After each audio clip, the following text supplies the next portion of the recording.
Hello and welcome to the Jazz Violin Podcast. I'm Matt Holborn and this is episode 1 with Tcha Limberger. The reason I decided to put this podcast together is, number 1, I really like listening to podcasts, and number 2, I wanted to hear some more interviews with my favourite violinists. So I thought I would just make it happen myself. Okay, first guest is Tcha Limberger. Tcha is a Belgian-born musician. He is half gypsy and he lives in Brussels. He's a purveyor of many different styles of folk, Romani and improvised music styles. He's studied extensively the Magyar Nota style of Hungarian music, plus the music of Transylvania, Romania, Greece, as well as jazz and the music of Django Reinhardt. He speaks lots and lots of languages, too many to count. He's an excellent teacher and he also happens to be blind. I think we should get on with it. Let's do it. I'd be quite interested to hear how you started playing jazz violin, but just tell me your story, really. Well, I'll try and be quick because there's a big chunk before I started playing violin. I don't think you have to be quick. Okay. As a kid, really kid, like just about not being baby anymore, I wanted to sing flamenco. That was my first musical. The ritual that I remember when my mom had to put me to bed when I was 2 was she would put on a vinyl record of flamenco music. Right. And I would listen to that and then I would go to sleep. That was the evening ritual thing. Yeah. And I think I was about 5.5, 6 when I got my first tape recorder. Right. In order to be able to listen to a couple of cassettes with flamenco, which I was dying to hear all the time. This is when you were 5? Yeah, that was when I was 5. And I was 6. I was 5 when I did my first appearance on stage, singing with a flamenco guitar player. That doesn't really matter anyway, but I mean, it's just, I was 6 and something when Koen de Kouter, who is a colleague of my father's, and well, of mine, of us, very good musician, of whom I learned a lot. Well, he taught me my first 2 chords on guitar. Yeah. And my father taught me the 2 second ones. And that's how I got started playing guitar first. And then my father came home one day with an instrument from Africa that he just kind of bought at some collectors, somebody who collected instruments. And I got so intrigued by the simplicity of how it was made and the sound of it, and that I decided I would want to collect instruments from all over the world. And so people started bringing back little flutes and drums and string instruments and thingies and bits and pieces and tapes. Yeah. I really loved listening to music that was, well, for my ears, exotic, or how to say, music that sounded authentic. Yeah. And that has not changed. My preferred records are always field recordings. Yeah. I'm not interested in studio stuff. Yeah. I'm interested in, you put a mic down somewhere in a field, in a room, in a house, in a, I don't know, and you record what's happening. Yeah. And if that's acoustic music, that has always been my interest. But whether it was Indian or African or South American, as long as it was authentic, as long as I couldn't hear Western influence in it, I was fine. And I played a lot of Quechua music, Quechua and Aymara music from Bolivia and Peru and Ecuador. Also, again, mostly the one without charangos and guitars and mandolins and violins and all that and harps, but the ones with only flutes and drums that are tuned in weird ways and that for our ears sound out of tune. Yeah. But for them, it's just that's how it is and how it should be. And I loved that stuff and I loved playing it, and I found some musicians with whom to play it, which was a miracle. Because I was still doing this flamenco thing, and I started to learn that I should actually not try to copy it, but actually really learn it. Because I was doing little performances and concerts, like from, I think, 9 or 10, with my guitar and singing, and people loved them, of course, because you see this very enthusiastic, passionate boy doing some incredible singing, and people just loved it. But I mean, it was only a copy. It was a make-like. It was a something like that tried to be flamenco. But I mean, I started meeting some Spanish people, and also I didn't speak Spanish, so I was just kind of blabbing. And when I was 12, I actually really decided, okay, I have to go to Spain and really learn the thing properly, or I have to stop. I cannot continue pretending, because I'll become older, and people just, the thing that they kick on is that you're a kid and that you're doing that thing. But it's not. And I was already reproaching Manitas de Platas for not being true to flamenco. So I just said, well, I cannot say that off somebody's and then do the thing myself. So I stopped flamenco. I really, quite brutally. And I by then I had been also playing in a very amateur New Orleans band, banjo, and that's how I met a clarinet from close by. And I asked him if I could like look at it and try it, and I got very intrigued by the reed, by the mouthpiece, the reed and the sound, and that's how I then Fapy Lafertin, kind of uncle of mine, gave me an old clarinet, and I started practicing, and I found I went to the piano and blew the note that you can blow without pushing any keys, and that's an F in my opinion. So it was a big shock when a couple of months later I found out that clarinetists would call that a G, which is totally ridiculous. Anyway, that's how it works. And so for me that was an F, and still is an F. And and anyway, so I started learning clarinet, and Koen de Koter again taught me quite some stuff and made me listen to Barney Bigard and George Lewis and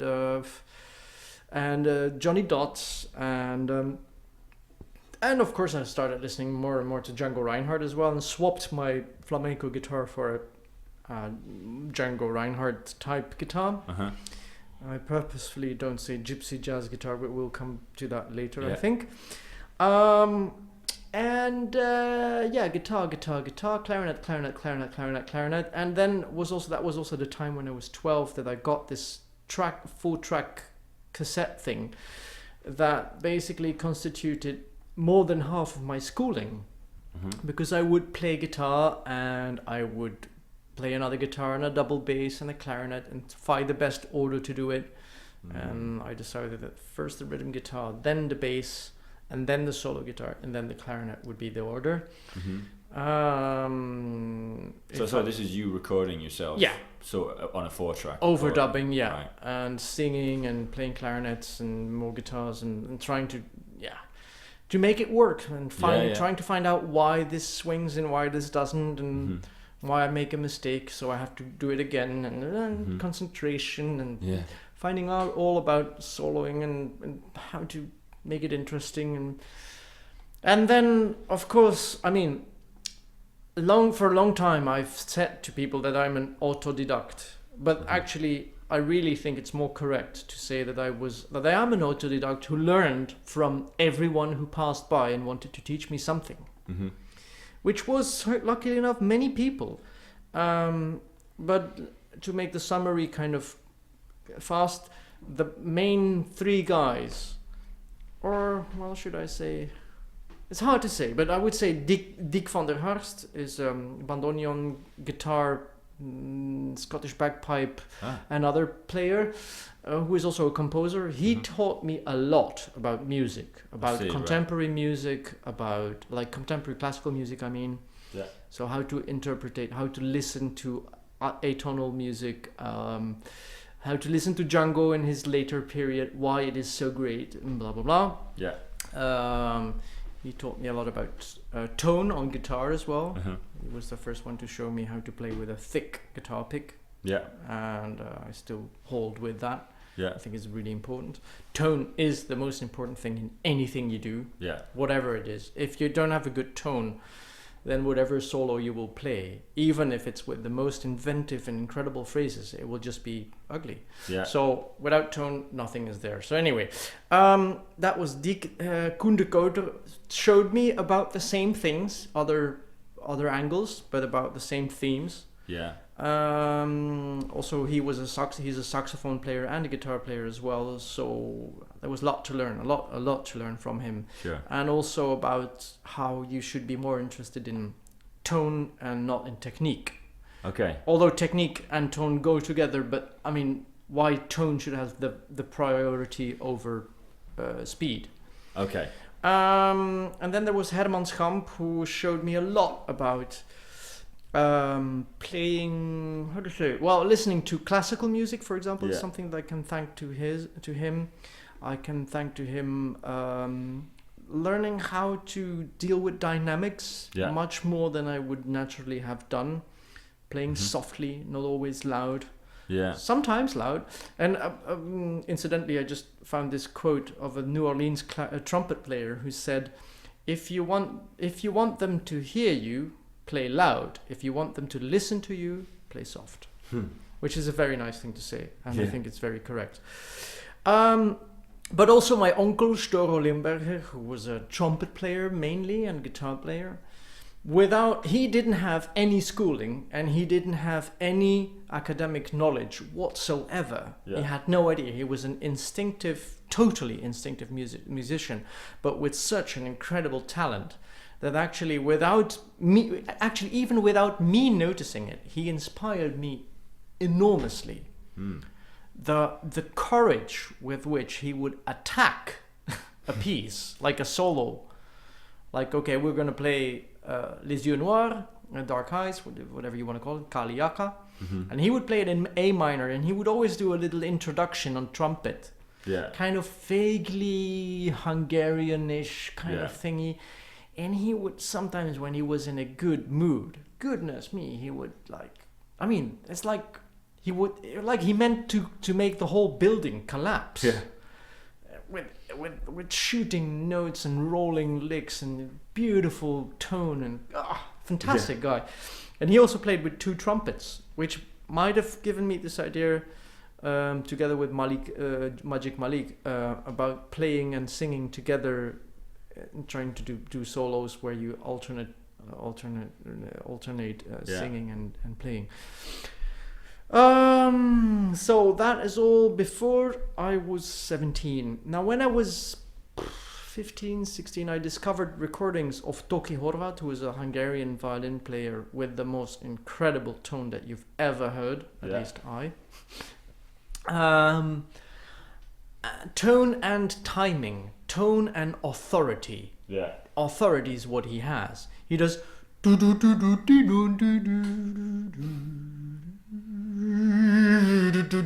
and it's the whole band is on his bow tip, hanging, and they follow every dynamic move, every chord change. It's authority, full blast, but beautiful one. It's not dominate. Well, it is dominating, but it's not. There's no aggression there. It's just, okay, this is what we're gonna do. And there you are, and beautiful sound. So I heard that, and that impressed me. Still, I mean, I can still listen to the same recordings every day and just be totally blown away. There was Stadel Weiss, who is a gypsy violin player whose playing I still love, although it is very I remember once a jazz saxophone player, and I was playing him these violin solos of Stadel Weiss, and he was like, "What do you see in it?" I said, "Well, man, it's just beautiful. It's so simple and beautiful." And he just like how does that tune go again? Well, his vibrato, for example, because once a classical player, when I showed her Stadel Weiss, she said, "Yeah, but your vibrato is much better." And so, well, it might be, but it's what he does is beautiful, and it's like I'm just gonna imitate a bit.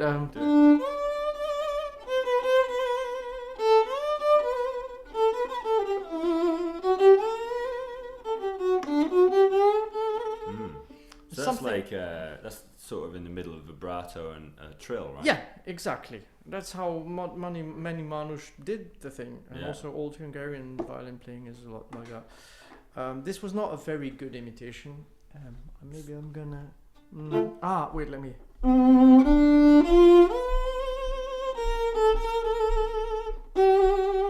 No, what is that tune?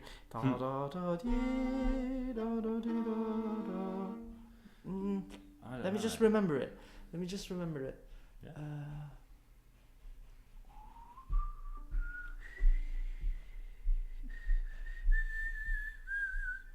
No. Yeah. Dee da da dee da. Da da da da. Dee da dee da da da da. Dee da da da da dee da da da. Da dee da da da da da da dee. Da da da dee. Dee da da da. Okay.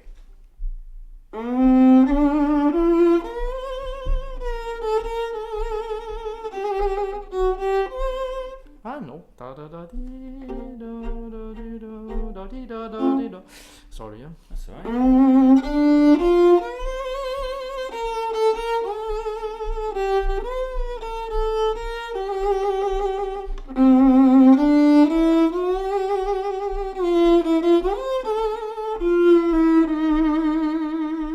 That's Stadel's playing.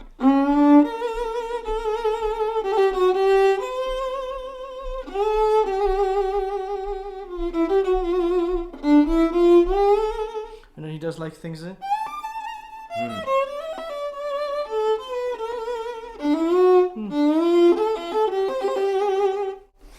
Sounds lovely, man. It's very sweet Yeah. and simple, but it's beautiful, and you can sing his solos, and they're always well constructed. I've never heard this guy. No, it's not very well known because he was the kind of gypsy violin player who only played for actually religious purposes. So he was not really playing in public. Yeah. Okay.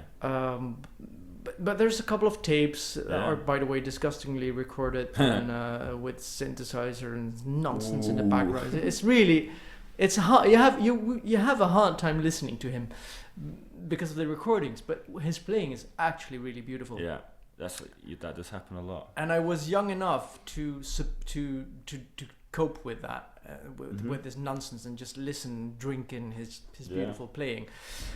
And I also found a tape of my own grandfather, of whom I had heard the most amazing stories about his music, about his being, about his charismatic human appearance, and how people loved him, and how he loved people, and how he and all that. And so that, and one stay in Gerwe where I noticed like everybody was in this gypsy camp in Holland somewhere, where all Manouche and Sinti live, my nephews and cousins and uncles and aunts, like the Rosenberg family, Stochelo and Moses and Joshua and Falco, Sani, Jimmy, all the guys. Yeah. And it's like a factory of guitarists. Guitar. So everybody's playing guitar. And I thought, where's the violin, man? Yeah. And that's the moment when I thought, okay, I have to at least learn to play a bit like Stadl or something like that.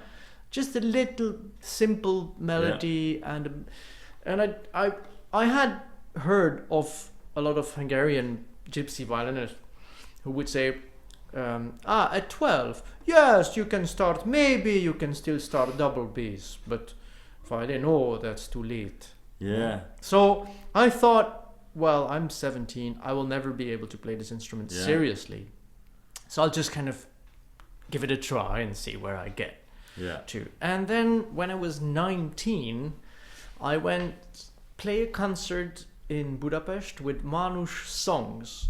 So no pretending Hungarian, blah, blah, blah. Just the songs that Manouche have made in their own language. And I played with this very slow vibrato. I played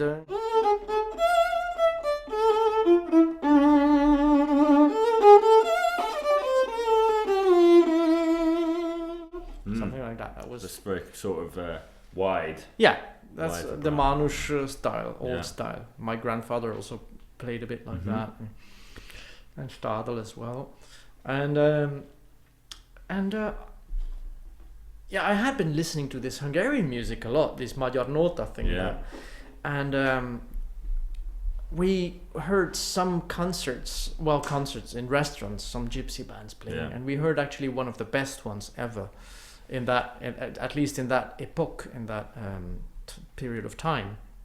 Járó Kasanyi, Bufo Sándor, Ürmös Sándor, Molnár Laci, and then the old Boros, who was playing in another restaurant. And I just thought, my goodness, this is what I have to learn. Because if I learn this, my violin technique will become so much better. Yeah. And it's also music that Sinti, that Manouche love. Sure. So it kind of felt like something that had to do with my family, and also that would help me. Because I was also very drawn to Romanian music. Taraf de Hajduk and all that stuff. Okay. And Flora Chak and Donna Dimitru. I mean, many players. And I was quite good at finding out how it worked. But I just thought that style is not going to help me develop my technique. Sure. And I was not drawn enough to classical music. Sure. I think I was 20 when I started. No, that's not even true. I was 19, I think, when I started also trying to learn some Bach pieces. Also, again, on my own, just listening to the tape and trying to play the G minor Adagio. Oh, yeah. And then later on the Presto. Yeah. And many years later, I've done the Fugue as well. Wow. Anyway. Yeah, the Fugue's hard. It's fantastic. It's beautiful music. Lovely. Yeah, I can't really play it, of course, but I know how it works. Yeah. Anyway, I don't have the mentality of a classical musician. Yeah. The kind of discipline and routine in order to be able to perform this music, but I can really enjoy working on it at home a lot. Now, anyway, so by the time I was 21, I started thinking maybe I have to quit clarinet because it's taking up a lot of time, and I actually want to play violin. Okay. And that felt like a balancing moment in my life, like a big risk. Because actually, I was actually starting to play the clarinet well, finally. Like really well, maybe even. Yeah. And I think if I would have gone on, it would have been, good. But, and then I said, so will I take this risk of quitting this instrument that I finally start to know, to start learning an instrument that I maybe will never be able to apprivoiser in French? How would you say that? Well, yeah, to get down, how to manage, to cope with. That will I ever be really a violinist, actually? And indeed, for long years, I said I'm a guitarist who plays a bit of violin. Right. Okay. Because I felt that was the most correct way of saying it. Yeah. And then I went to Budapest, did a lot of studying, practicing 6 hours a day for a year and a half, and that was very good. That helped a lot because I had a very good teacher, Horvat Béla, was Hungarian, the grandson of a very good gypsy primas, and his father was a clarinet player, or is a clarinet, but he is actually now in New York, working with Zuckerman Juilliard School, teaching. Okay. I mean, he's top of the bill. Yeah, right. And he was 17 when he was teaching me. I was 23. He was 17 when he was teaching you? Yes. He was then already amazing. Sure. I mean, and he just only got better. But thanks to him, I learned a lot about some technique, about scales, about arpeggios, about bow, about everything that has to do with violin, and a lot about Magyar Nota, this Hungarian style that I went to learn to study. And ever since I've been playing violin, still trying to get it better. I have a very good friend, Liana Gurja, who's a classical violin player, of whom I'm still learning a lot today, just by seeing her teach or by hearing her practice, or by playing together with her. She is this kind of. She was 4 when she started playing the violin. She cannot even remember the first moment when she took the instrument in her hand. So it's like, and she's Russian, so she has this Russian Georgian, so she has this incredible Russian school until she was 17, then went to America and had very good schooling there as well, and is still 35, is still improving her playing with huge steps. I've known her now since 4 years, and 3-4 years, and I mean I can still see it going only better and better. So it's fantastic to see that you can actually still improve. So fantastic, thank you. And so I think that's a bit the whole story, the main points of it, like how I started. So that's how you got into playing the violin. Yes, I guess. Yeah, It would be interesting to hear how you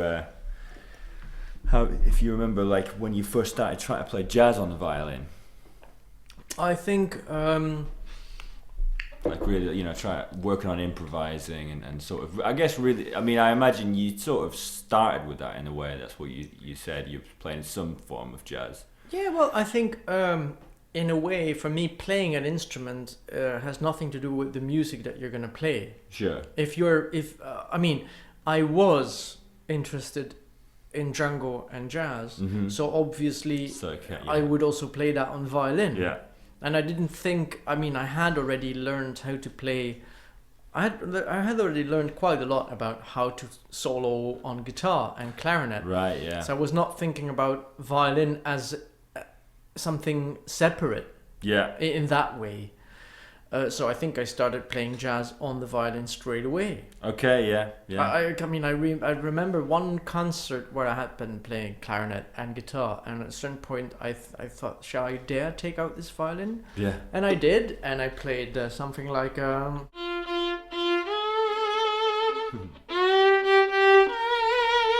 with my wide vibrato, and that's how I played. Yeah. And then I somehow find myself somewhere, and I only had my violin, didn't have a guitar, didn't have a clarinet, and they're playing well, I'll join. And just didn't think about it as a separate thing, like jazz on violin. Right, it was just violin playing, which was the main goal. And I wanted to play anything that I liked, so Hungarian, Romanian jazz. Yeah. Now it's Greek these days. Yeah. So that Bulgarian, that's all. And I've always tried to work up to a certain, or down to a certain depth. I don't like to copy or just kind of vaguely do something that is alike something.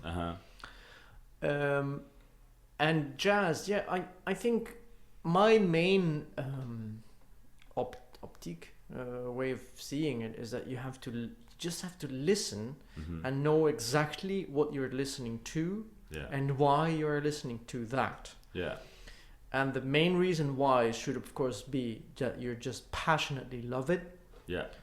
And the second, because you can learn something of it. Yeah. No point in listening to something of which you don't learn anything. Yeah, and on the other hand, you can always keep on learning, even by listening to the same recordings. Yeah. Because there's things that you would understand now that you didn't understand 10 years ago. For some reason, don't ask me why, but that's just the case. Something suddenly grabs you. Oh, that's what he's doing. Yeah, of course. Take my instruments, check it. But of course, that understanding is also there because you have been listening to it for 20 years. Yeah, of course. And suddenly your brain processed something that you just, you take your instrument and you do it. Yeah. Where you couldn't do it yesterday. Don't ask me how that really works, but it works. Yeah. I know it's the same with languages. I speak now, I think, kind of 9 or 10 languages. Depends on what you really call speaking. Yeah. I have a notion definitely of 10 languages. Okay. And Greek is one of the last ones. Yeah. And one of my methods is I just put on there's some language courses on CD, and just people reading some texts and some exercises and blah blah blah, and I would just put that on when I go to sleep. Yeah. And it's kind of monotonous, so in a couple of 15-20 minutes I'm asleep. Sure. But I'm sure it works. Yeah. It helps me learning this language, because you wake up and sometimes it's still playing. Oh yeah, that's what he's saying. Yesterday I didn't understand it, and now I do. There's no logic to it, but it is. Yeah. And there's quite a lot of logic to it. Yeah, but I mean, hearing something a lot regularly, then. And listening, so listening to it is really, and also, I mean, it doesn't have to be violin. Listen to Django Reinhardt's playing. Listen to Louie Armstrong. When I hear Django in the 30s, his solos straight remind me of Louie Armstrong. Yeah. Full on. I mean, even listen to Bechet and I can hear a violin. Yeah. In a way. Yeah. I mean, it's just. And then, of course, there's not only Grappelli. There is Staff Smith to listen to. There is Joe Venuti. There's Eddie South, whom I really, really like. Yeah. Unfortunately, there's not many recordings where you can hear him play full out. Sure. And actually, the only ones where you really can listen to him is with Django Reinhardt. Yeah. Yeah. There's a blues that he plays. He plays. It's just called Eddie South's Blues. Yeah, exactly. Yeah, in D major. They do Somebody Loves Me, an incredible version. Yeah. From G to G to G sharp to C back to G. They do I Can't Believe You're in Love with Me. Oh yeah. Fantastic tune as well. And I mean, his playing is beautiful, and it's like classical. It's very classy. By the way, it's actually for me very clear that that's downwards. Straight Grappelli's inspiration. Yeah, totally. So you can really hear it. It's not difficult. I mean, it's even sometimes it takes a bit of time. Is this now Eddie or is it Grappelli? Because there's a couple of recordings where they play together. Yeah. And it's only the sound that betrays Grappelli, because Grappelli's sound is a bit more edgy. Yeah. It's less warm. Yeah. Eddie's sound it's actually better. Mm-hmm. By the way. Right. Still. Yeah. In my opinion. Yeah. I mean, it's more focused tone than Grappelli's. Grappelli, of course, has an interesting career, because he started his playing, how he started in the beginning is so different from what he did in the end. Mm-hmm. And I actually like most of his playing. Less the 30s for me. For me, it starts being interesting when he is in England. Yeah. And then after that, when he comes back to France and does the last couple of recordings with Django, where the masterpieces are in Rome 1949. That's when you can. I mean, Grappelli has never been as free. In his soloing as those sessions. Because afterwards he starts having a couple of a large vocabulary of phrases that he just repeats. Yeah, totally. But beautifully, and there is a couple of moments in his life still where you notice a sudden push, where you notice that he actually really practiced.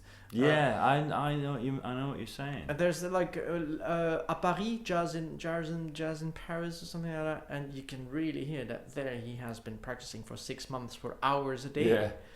And suddenly his playing is so crisp and fast and clear. It's incredible. I'm sure he used to say that he didn't practice so as well. Yeah, I've heard him. I'm sure I've heard. Yeah, well, John Etheridge used to tell this story where because John Etheridge is this British guitar player who played with Grappelli and Manouche. Yeah. And he would ask Grappelli, like, when do you ever practice? And Grappelli would answer, oh, practice, oh no, I have to take the violin out of the case and all that. So like, and I'm quite sure that there were long periods where indeed he did not practice. But he must have practiced. But he has practiced. He just has. In other periods. Yeah. And I mean, if you're touring like he was playing every day. Yeah. Now, I am the kind of guy who, if I'm playing every day, and I'm not practicing, at a certain point it goes downhill. Totally. Yeah. So there's this moment where you go up, Yeah. because you're playing every day and there's inspiration and there is this and that, and then suddenly for some reason it goes down. Yeah. And that's because the precision you kind of lose the focused attention. Totally. Because you're just on stage and you have to make sure it all works, so you just kind of do whatever you can to make it work. Absolutely. Whereas if you practice, you can again reset how am I actually, where's my bow here? And according to the string and the bridge and sound, and focus on the vibrato and focus just on double stops and make slow bowing, and that's all. So I need that. Yeah. But I can imagine that if, like, Grappelli had quite some classical schooling as well. Yeah. And from early onwards, I guess. He played piano as well. He played jazz piano. I think that's going to have helped him. Probably in the same way that, you're a guitar player. Yeah. That way of learning it, which is not the way that a lot of people, violinists, learn, I guess. Now. Unluckily enough for them. Yeah, totally. But I mean, guitar, I'm sure that it helped me because, well, two things. Guitar helped me, and also the braccio, the viola playing that I was listening to all the time in Eastern European music, where it is a very normal thing for a violin to accompany something. Or a braccio, I mean, be it braccio, a viola or a violin, doesn't matter. And you just, I remember when I was 18, I would go busking in Bruges, where I was born. And normally I would go with my guitar and sing and maybe clarinet and play some stuff. But suddenly I thought, I could actually just practice violin and busk. And then suddenly came this moment, I would like to sing a song. Hey, wait, can I do this? Yeah. Can I actually... diminished, how do I do this? And I noticed that it's not nice if I do la. It's nicer if I do la. So if I don't double the notes that I'm singing. Yeah, okay, yeah. And that's just how I started learning the whole thing. Right, okay. Because it was just a necessity. Yeah. And also a normal thing on the other hand. Like, okay, I want to sing. I want to accompany myself. Well, they do that all the time in Eastern European music. Why would I not do it in jazz? It's the same thing. It's just chords and you have two notes and you can suggest a lot of things with those two notes. Yeah. Which, like if I play, it can be G major 7. Yeah. It can be E minor 9. Yeah. It can be A 13. Yeah. I mean, and so on and so forth. And that's just the magic of it. Yeah, just for anyone who can't work that out, he's playing a G and an F sharp there. Yeah, sorry. Yeah. No, that's fine. So yeah, that's I think that's really that's it. Yeah, was there any sort of difficulty in moving the stuff that you played already on guitar onto the violin? I never really thought about that, I think. Right. It's not a long time ago that I suddenly realized that there's a lick that I often like to play on guitar, which is the Django Reinhardt lick. Yeah. And it's hard to translate it to violin. It just doesn't really work. Yeah. Yeah. I mean, it works, but in some tonalities, and yeah. Yeah.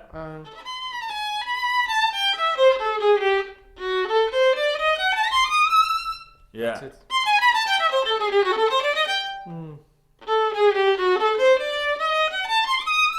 Yeah. There is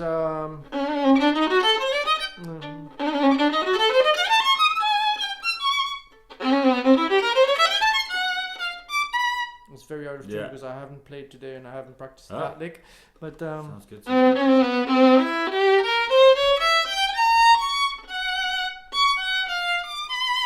Yeah. It's hard to translate those things in all tonalities. Yeah. Because it's not the same. The instrument doesn't respond to the same kind of easiness of just kind of shoving the whole hand a bit more to that side or that side. That is actually one of the things that I find is hard about translating other things onto the violin, or anything onto the violin, any jazz onto the violin, No, is that some things you're like, well, that's just not going to work in this other key. It might work if I really try, but I can never see myself playing that without like fluently and wanting to just it coming out because it's so alien. Well, what I think about that is that if you can find a key in which it works, and you start doing that at least, then after a couple of years, it might happen that you find a way of doing that in another, because your ear is so used to hearing that lick. That's true. That it will it will just dominate your fingers and it will put them in the right place. Yeah. Violin has this weird thing a bit where it's a question I've been asking a lot of classical singers who are, of course, masters about technique in voice and how do you sing. I have no idea how I sing. I sing a lot, but I have no idea how it works. Now, I was saying to these violin players, like, imagine that I am just standing here. Well, I'm just standing here and I imagine this note and I want to sing it. And I go, oh. Yeah. How do I do that? Yeah. What muscles do I move? Because you don't feel those muscles in your throat. Yeah. You have no idea. And, well, they don't really have an answer to it. Yeah. They say it's your ear. Yeah. So which is, again, for me, the proof as well that, like guitarists, so many guitarists, the students come to my place and if I would see them, I would tell them, don't look at your guitar. Yeah. Don't look at your neck. Yeah. Violinists, we cannot. Yeah. Don't. It's not helping you. Yeah.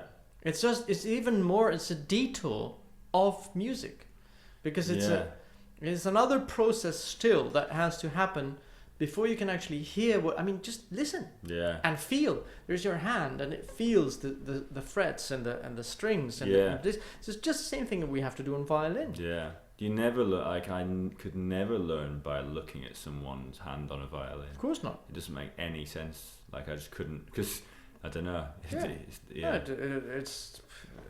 feels kind of a random. It's here or there. Or you could what? be doing anything. Yeah, it's a millimeter difference. You can't. I guess there's differences you couldn't even see. Yeah. I have no idea because I can't see, so it's easier for me to say that as well. Yeah. Like don't look. Oh yeah, of course. What are the main struggles that you find that people who come to you for lessons have, like violinists who are learning, who try to learn jazz? I imagine a lot of violinists who come to you are coming from a classical background most of the time. What are the main things that you find that people struggle with? I think that keeps coming back, but that's, again, it doesn't have anything to do with violin. It's the same for guitar or any soloing. Yeah. When you learn it, is that people have to learn to have a what do you say that in English? They have to learn how to play phrases from this is the beginning of my phrase and this is the ending of my phrase. Yeah. And now I'm not playing anything. Yeah. Because I've just said what I have to say, comma. I'm continuing now, comma. Yeah. And now actually I'm finishing my phrase, dot. Yeah. And that's the thing that people really struggle with, because they want to prove to themselves that they know in which chord they are, that they know where they are in the piece, and they kind of flutter over notes to somewhere, and they actually don't really know where they yet are going. Oh yeah, that's it, and then that's what it sounds like as well. It's kind of what? Yeah. So what I have to tell people is, a baby, when he learns to speak, it will learn like one word. It will learn at a certain point. It will learn, because my son, for example, he was ecstatic when there was yogurt. Yogurt in Hungarian, yogurt. Yeah. So his version of the word yogurt was okok. he was all okok, okok. But it meant a lot of things. It meant, I want yogurt. Yeah. Oh my goodness, there's yogurt. How fantastic. It meant all those things. Yeah. So it's one word, and then suddenly there will be another word, and there will be a little phrase. Yeah. And there will be another little phrase, but they're short. Yeah. Simple, correct, Yeah. clear phrases. And that's what we have to, that's actually, when I listen to myself, when I was playing, when I was 15, 16, guitar solos, the good ones were when I was playing short phrases. Yeah. Blidip, blidodidodidop, Totally. dodododidid, dodododidid, repeat, didododidid, dodododidididid. Yeah. That's the good ones, because they are clear. I don't get mixed up somewhere and put a finger in the wrong place and go, you know. Yeah. It's clear and it's simple, but it's effective. Yeah. And people can understand what is happening and why it is happening, and I can make a little joke even, because I can kind of put that note just one half step up. Nobody would expect that it would be that one, and then you know, and that's so short phrases is definitely something that I keep having to hammer on and stop playing. Yeah. The band is playing on. You don't have to continuously. Just listen to the band. Yeah. They're playing. It's fine. Yeah. Music is going on, even if you don't play. Play one nice note. But sometimes, and that's very typical maybe for violinists, I also have to tell them, come on, stop your bow. Don't go like, Yeah, sure. It's did. Yeah. Listen to trumpets then. Yeah. Do something. Yeah. Percussion. An interesting thing Liana just told me was that I think it was Janos Starker, cello player, who said, we also have to play with consonants and not only with vowels. And that's a very nice way to put it. Because there's and there's and there's and there's and all those things, and it's not only so that's also an important thing, and you have to in jazz you can allow yourself to do what you couldn't do in classical, because people would look at you, what is he, unless it were contemporary music. But jazz is contemporary music, so you can do it. Yeah. I mean, and it's effective. Totally. And then you can suddenly go, and that contrast is fantastic. Yeah. And that's another thing that I have to. Of course, violinists often have problems anyway with remembering the chords. Okay. Yeah. Definitely. That is a thing. And for me, I mean, well, that doesn't matter what instrument I'm teaching, and here I am again. For me, it is actually there's no. For me, it's not important which instrument you play. Yeah. But you want to know the chords. Sure. So you will practice the chords. Yeah. You will learn how to accompany another player. Yeah. Because if you're not able to accompany another player, in my opinion, you're but half a musician. Sure. Even if you can play the best solo in the world, if you cannot accompany your colleague, well, how boring is that? Yeah. For your colleague. Yeah. And actually, even for you, you can't share. You can't just when you can accompany, you can kind of lean back and listen to the other one doing some stuff. Yeah. And get inspired. Yeah. And also, how on earth are you learning the tunes if you cannot accompany actually? Yeah. So for me, it's incredibly important to learn to accompany. And first, you would learn one version of an accompaniment. Until you can dream that from front to back and back to front, and then later on you will learn by learning other tunes. You will see that this pattern comes back and this comes back. I could also do this and I could also do that, because you also have to free yourself from what in French they call la grille, the scheme, the chart. Yeah. There's no such thing like la grille. Yeah. In my opinion, it's very amusical. Yeah. A guitarist as well. I mean, when you're playing with Fapy Lafertin, you would accompany in a different way than when you're playing with Birelli-Lagrène. It's not the same playing, so the accompaniment cannot be the same. Yeah. Impossible. Yeah. If it is, then it's not a good musician, in my opinion. Yeah. Yeah. So blah blah blah. But and again, same for whatever instrument. Yeah. Violin, double bass, Yeah. Rhythmical playing, dynamics, tempo, slight tempo changes. Be careful with pushing. Don't push is my big credo. Yeah. I prefer when people slow down than when they push. Oh, really? Yeah. Which is maybe opposite to many other people. I really prefer. I mean, come on, don't slow down. That's of course it's don't slow down. Yeah. But if you have to choose between slowing down and pushing, well, slow down for me. Yeah. Yeah. It's better because I can when people push and I'm doing and I want to end on that and they're pushing. Yeah. I just kind of miss my phrase. Yeah. And it's like, and it's also just unhappy. I mean, it's kind of. Yeah. There has to be a natural drive to the whole thing, and I mean, listen to Cubans, listen to New Orleans guys. They never push. That's true. They never push. Yeah. Louie Armstrong. For me, a monumental album for that is. Louie Armstrong plays W.C. Handy.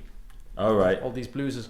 And they do this incredible swinging at the end of St. Louis Blues and what's the other one?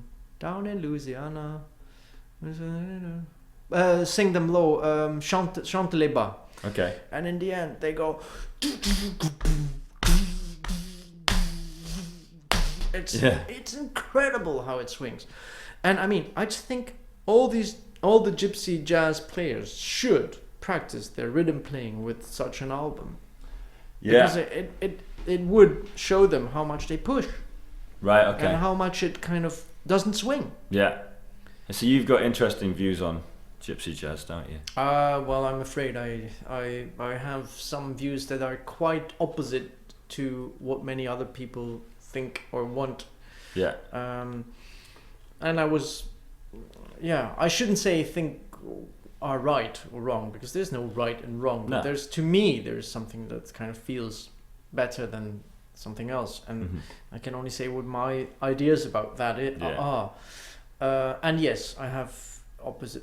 Very often I have very personal opinions about it, but then I still think, listen to Django. Yeah.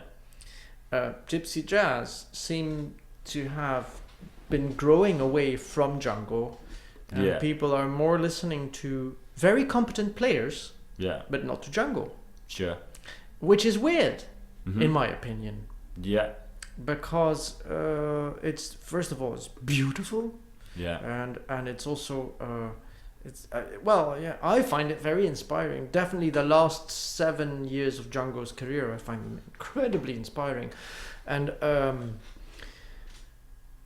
all the poppy kind of new things, and I just can't really be interested. Also, but so Django is for me is still the reference. Yeah, sure. The example, and for tone again, tone, timing, the rhythm playing behind it. Sometimes it's so simple and so soft. Yeah. Yeah. And it's fantastic. It doesn't need to be anything more. It can be, but let's first try and make that work a bit. Like, it's when people... I once had a violin student who came, and he was in this Brussels Jazz Conservatory place, and he was coming with a blues with all kinds of 2-5-1 thingies, and I was like, come on, man. A blues is just 1, 4, 1, 1 with 7, 4 with 7, or 4 anyway, 1, 2, 3, 4, 5. That's the basic thing of a blues. Sure. 1. And if you cannot do that, why bother about diminished and half diminished and what? I can't understand the modern way of teaching these things. Yeah. You have to learn. Don Ali, for example, fantastic tune, but it's Indiana. Yeah. Why not first learn Indiana? Yeah. Learn it. Yeah.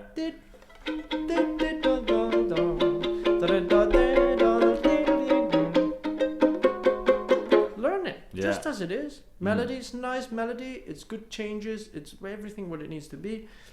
And when you can play that well, you can learn and understand the ingenuity of that theme. Yeah. I think that I did study on a jazz course, and I do think that it's just I don't know. I did find that no one does care too much about anything before. We were talking about this just earlier. Anything before Charlie Parker is sort of seen as just a bit of a laugh. Yeah, that's a pity. But I think it's because we don't feel any affinity to the music here. We sort of just see it as like a lot of the time people just see it as like an exercise to become a very good musician, and we don't feel like it's part of our culture. Or what, Parker or like just jazz? I guess because in America, I think from what I gather, like a lot of them, like American jazz courses, they'll be learning like the basics, the early jazz. They will learn about that before they learn about anything. And they else. bloody well should. Well, yeah, exactly. But it's because it's sort of part of their history. I mean, Django Reinhardt first played New Orleans stuff. He played I'll Be Glad When You're Dead, You Rascal You.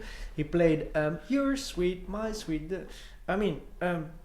He played After You've Gone, New Orleans stuff, early jazz. Sure. And then he played some swing stuff and made swings that are, in my opinion, like really like kind of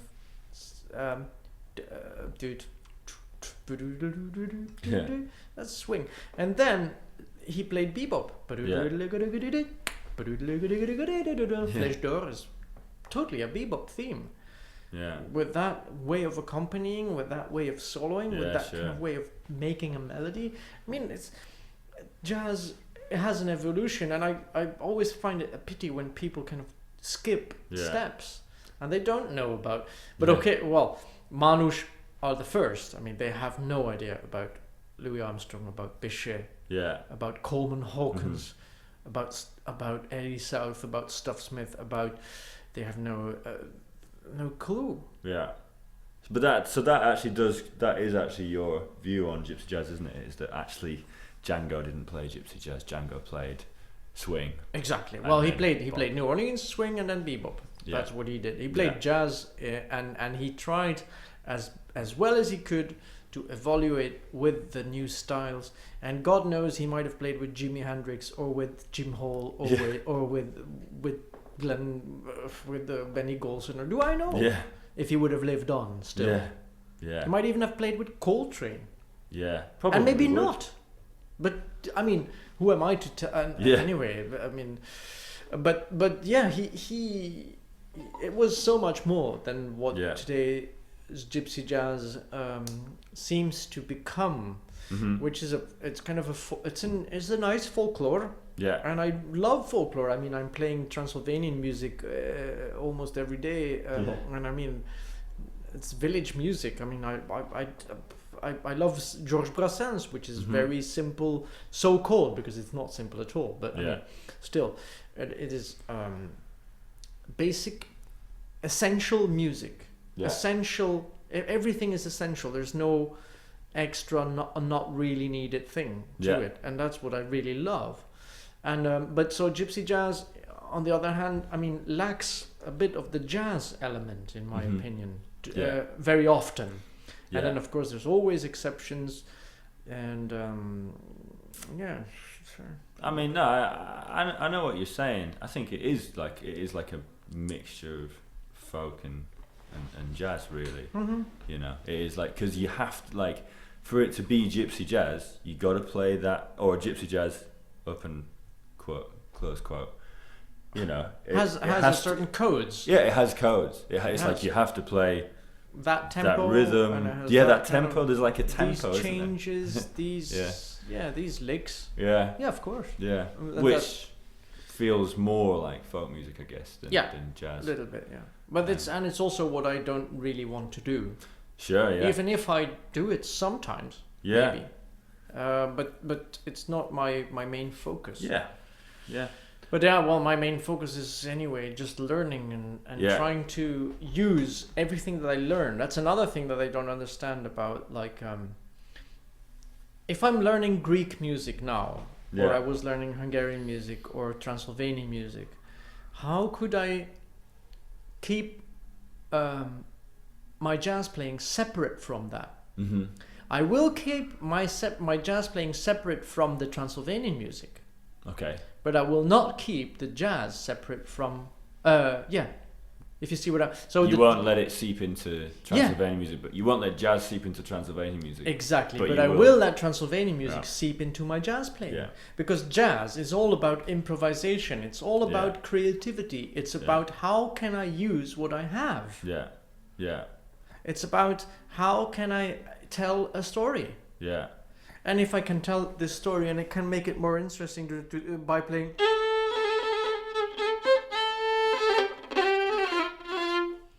Why would I not do it? Yeah. But I would not play Transylvanian music and start doing... because that doesn't make sense. Yeah.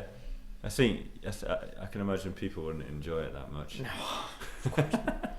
No, and also, I mean, I am very respectful to what is not exactly my culture. Yeah. Even though Transylvanian musicians seem to say that I'm a very good player, and the Greeks same, and I'm just very lucky, and I can just be very grateful that seems to be the case, and I can only hope that they're not being polite. Yeah. I don't want to touch those things. I don't want to change those things because it's not mine to do. But jazz is all about what can you actually add to this thing? Yeah. How can you... Yeah. Django changed jazz. Yeah. A part of jazz. Louie Armstrong changed jazz in his way. Yeah. Jelly Roll. Everyone actually does it. And it's only down to how many people really listen to it and try to learn from it, which makes then who does something that really changes it. Also, recording changed a lot. Yeah. If we wouldn't have had recordings, well, music would sound so differently today. Yeah. We have no idea. We couldn't even imagine how different it would be. Yeah. Yeah. Anyway. Hey, so do you have a routine? Are you someone who has a routine, or do you?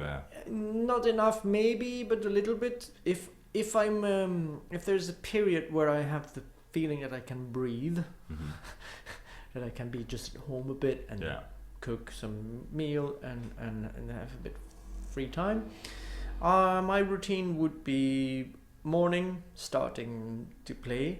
Yeah. Bit of warming up, scales, not too long, but intensively, like with focus and slow.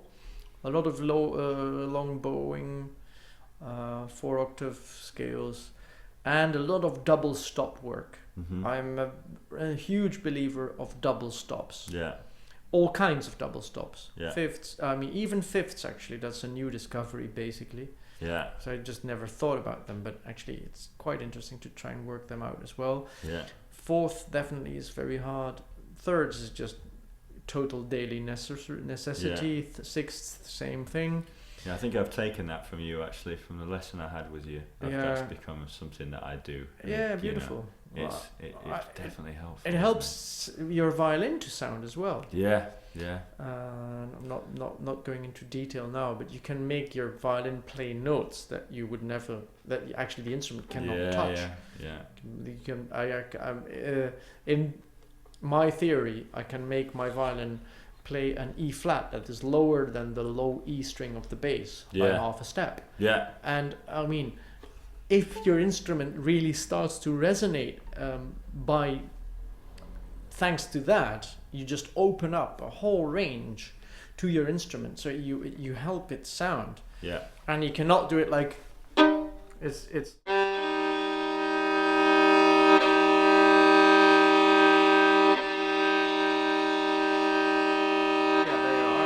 a long search, and you have to stick with it for a while, and it's very nice. I really love that. Yeah. When you start feeling yeah.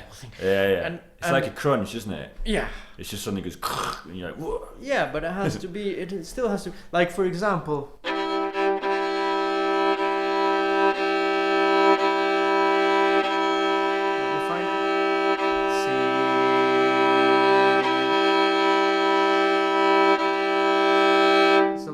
of a double bass. Now, if I take that E here and I play it together with my A string, oh dear, and you would think it's wrong. No, it's not. It's actually correct. Yeah. It's correct with my G. It's not correct with my A. It's not the same E. Yeah, yeah. And that's once you get to that level, it's really interesting. Yeah, yeah. Because it's important. It is indeed not the same E. Yeah. The third on C is lower than the fifth of A. Yeah. If your violin is tuned in normal fifths. Okay, yeah, yeah. So it's all... Yeah. That's quite a bit of my routine. Yeah. So that's your... you wake up, you'll do that. Yeah. Yeah, that's one of the first things I'll do for a bit. Sometimes for 2 hours, sometimes for 5 minutes. Yeah. Sometimes not. So it's not like I'm not a very rule following person. Okay. But I still like to have a bit of that routine. And definitely when I have the feeling I have a concert tonight, I have to warm up. That's definitely one of the things I will do. Mm-hmm. Yeah. And then I also check repertoire. Yeah. Oh yeah, what was that tune that or somebody came up with this and that, or do I still remember this and then still remember that, or how was the fingering? Something. There's always a bit of that. Yeah. And there's sometimes when I'm at home really and I have time, I will learn a new piece and work on it. I've actually discovered some pieces that I really needed to sit down and work on for the soloing, like to learn how to improvise. Because I with some of my colleagues, I used to feel a bit awkward when they would go, "Can we do a couple of rounds to get used to the piece?" And I just think, well, you know the chords, don't you? Let's just play. Yeah. But then I started noticing myself that there's a couple of pieces, like for example, "How About You" is one of those that I worked a lot on. Oh yeah. Yeah. Because it has some interesting changes, and it's good to check how you can actually nicely go from one spot to another. Yeah. And that Giant Steps is a tune that I've been working on and enjoying, even though I might never really play it. Who knows? Yeah. Yeah, it can be seen as like a bit of a exercise, can't it? Yes, but it's beautiful. Yeah. It's actually if you don't do it fast and slowly and you just check nice, you can really find nice lines and nice interferences from one chord to another. It's nice. Yeah. It's interesting. Sure. And I don't know. Yeah. So that's another part of the job. Repertoire, because I'm also dealing with the Hungarian stuff. So suddenly I just like, oh yeah, true. I'm also playing. It's like when I was in Kalotaszeg in Transylvania 15 years ago, and I was really immersed into that Transylvanian music. After 10 days, somebody came to me and said, "Hey, I heard that you play jazz. Right. Can you play?" And I was like, oh yeah, that's true actually. I do." Yeah. So you of course, at a certain point, you get so immersed in something, Totally. something. I have that with Greek music, or I can have that with jazz as well when I'm playing with Dave Kelby and Sebastian. We're listening to all this beautiful old stuff, recordings, and we're playing every night. So I think, oh yeah, there's this Kalotaszeg thing. What's that again? What's that? Yeah. So there's. You can't give your all to everything all the time, can you? You have to sort of split between everything. Yeah, and you have to also really take the time to get deeply involved with something. Yeah. You cannot just do everything every day a little bit. Yeah. It doesn't make any sense. Yeah. Yeah. But I really liked Liana's comment on one of her students, like, why would you actually work 3 hours of technique? Okay. If you learn repertoire, the technique is in there. Yeah. It is. If you, I mean, and of course, if you're a classical player, then even more. I mean, if you just learn one piece by Paganini, and there's all millions of arpeggios and scales and stuff in there. Yeah. Learn a Bach thing, and there's millions of double stops. So you don't have to actually sit down and do technique for hours. Yeah. But if you're working on a piece, because I mean, it's very important. What I want to say is that I sometimes notice people coming to my place and they would have worked for like, stop the recording. No. Hello. Are you still recording? Yeah, don't worry. Sorry. Yeah, Don't no worries. How are you doing? Not too bad. Very well. Cool. Well, food is ready for whenever you feel like. Okay. Okay. Well, we've got one point that Charles going to make, and then I think we can wrap it up. Yeah, I think we're And now in we've got a cat. 5-10 minutes. We'll be Cool. done. Perfect. Cool, man. Thanks. Let's carry on. Yeah. What was it again? We've got a cat in here now, though. Hello, Baba. Oh. Yeah, I know her. Now she's disappeared. That's a very nice looking cat. That's cats though, isn't it? They come into a room, Yeah. and then they get locked in the room, and then they get angry that they've been locked in the room. Yeah, they like, but she likes this room. It's kind of a bit her room. Anyway, what was I saying? You were saying. Technique. You were saying. Oh yeah, I know. Yeah. Sometimes some students or even colleagues actually would come into my place and we would start playing, and I noticed that they have been working for a month on a piece. Yeah. And that's very well, and then they could go into the studio and record it, and that would be very well and all that.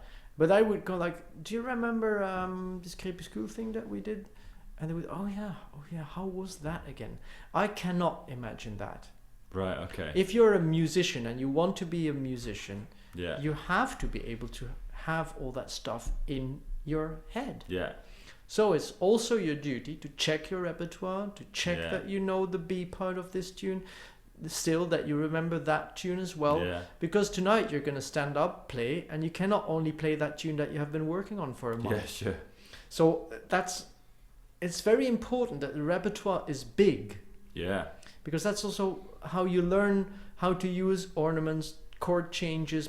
It's not only by learning a tune and then try to... No, it's by learning a tune and you learn another one and another one and another one. And then suddenly you realize, oh yeah, this is actually the same like that and that.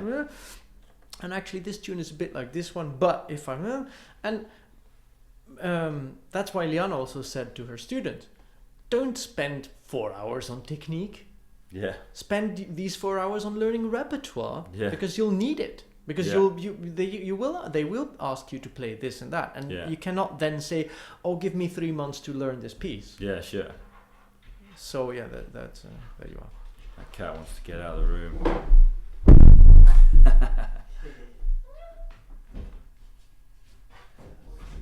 You got it.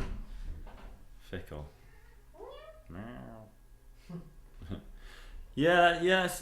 I agree with you there. The thing is though, with jazz, if you're spending most of your time trying to play like jazz, then the repertoire isn't going to help you with your technique.